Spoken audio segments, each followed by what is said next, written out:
I do like your fireplace. Why, thank you. Now I know where all the money is going, causing the miners to go on strike. Well, they have enough. The conditions aren't that bad. My servant Mary, her husband's a miner. She has 4 children and barely enough to feed them. And them conditions in their mines. He's only 30, but he looks like an old man. Well, as long as you get that new dinner set, my dear, I'm sure you'll not be worried about a few sick miners. I wonder how long the miners' strike's going to be on for. Dunno, but I'm going to strap for cash myself, I need money for food and the kids.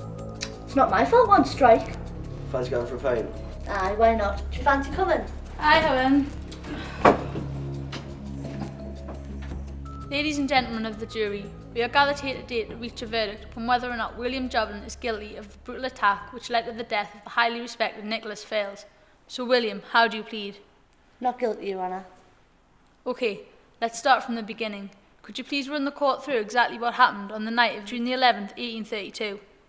I was in the Turners drinking with my friend Ralph for the majority of the night. Then I went straight home to my wife, Your Honour.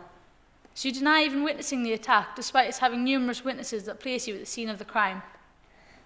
OK, I'll admit it. I was there, I seen it happen. But it wasn't me who attacked him. It was Ralph Armstrong, I swear it. Jobling, why don't you run the court through exactly what happened on that night? The truth this time, please. Me and Ralph, we'd been drinking in the pub for most of the night, as I've already said. We were both quite drunk by the time we left the pub, and when we came out we seen Fales riding by on his horse.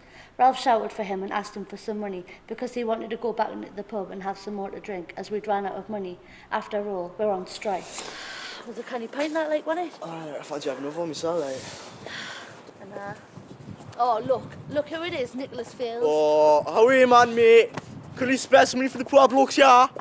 I mean, you got all that money for yourself, but you couldn't at least give us a couple of quid for a pint or now? And then what happened?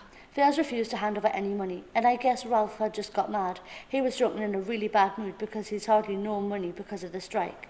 He lost his temper and tried to pull Nicholas down from his horse, but it buckled and threw him back. He shouted at me to steady the horse, so I grabbed the reins, and then Ralph picked up a really heavy stick and knocked Fales to the ground.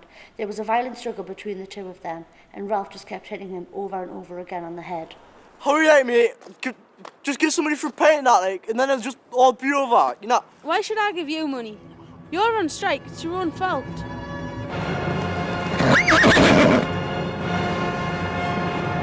Grab the horse.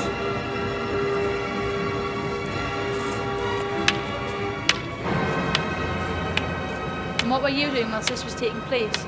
Didn't you try to help Mr. Fales? No, Your Honour, I just stood and watched. I was shocked. Anyway, Ralph was a much bigger man than me. There's nothing I could have done. You could have gone for help, but instead you stood and watched the brutal attack.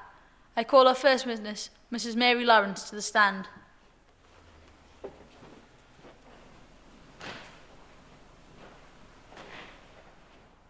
Mrs. Mary Lawrence, could you please repeat after me?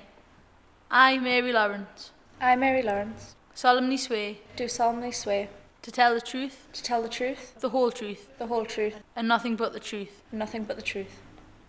What exactly did you see happen to Nicholas Fales on the night of the attack? Well, I didn't actually see the attack take place, Your Honour. I came out of the pub after I heard all the commotion, and all I saw was 2 men, Ralph Armstrong and William Joblin, standing over the limp body of Mr. Fales. When they saw me watching, the pair ran away. I went over to the body on the floor and tried to help him up. He was badly injured.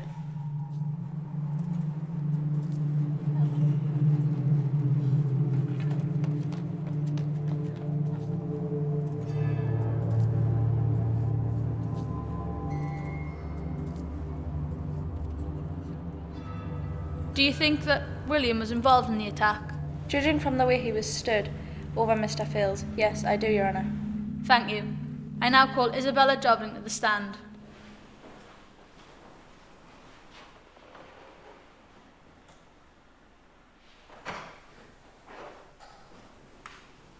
Mrs. Jobling, could you please repeat after me? I, Isabella Jobling, I, Isabella Joblin, solemnly swear solemnly swear to tell the truth, to tell the truth, the whole truth, the whole truth, and nothing but the truth. and nothing but the truth. So help me God. So help me God. Mrs. Jobling, could you describe your husband's mood after he came home on the night of the attack? He was a little flustered, Your Honour. He seemed troubled.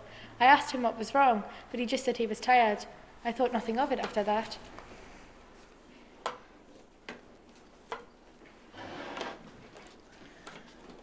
Hi, Will.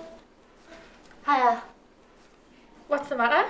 Oh, nothing, I'm just tired. So you don't want any supper then? No, I'm just going to go to bed. Okay. So, was William's mood not unusual then? Were you not curious as to why he was acting like this? William has been quite stressed recently, Your Honour, with the miners' strike and everything. We've been struggling for money, and this has been getting him down. I just put his mood down to that. Do you think your husband is capable of murder, Isabella? Of course not. William is a kind and gentle man. He would never hurt anybody, not my William. Thank you. Okay, ladies and gentlemen of the jury, you've heard all the evidence. It would have been helpful if we could have spoken to Mr. Armstrong, but unfortunately, his whereabouts are unknown. Will you now retire to consider whether or not you think this man is guilty of the murder of Nicholas Fales, and return shortly to present your verdict?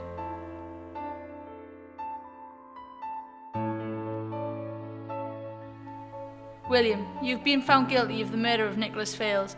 I hereby sentence you to death. You will be hanged, your body will be covered in tar, and you will then be gibbeted. No, William! But it wasn't me, Your Honour, I swear it. Take him away. It wasn't me, Your Honour, I swear it wasn't me.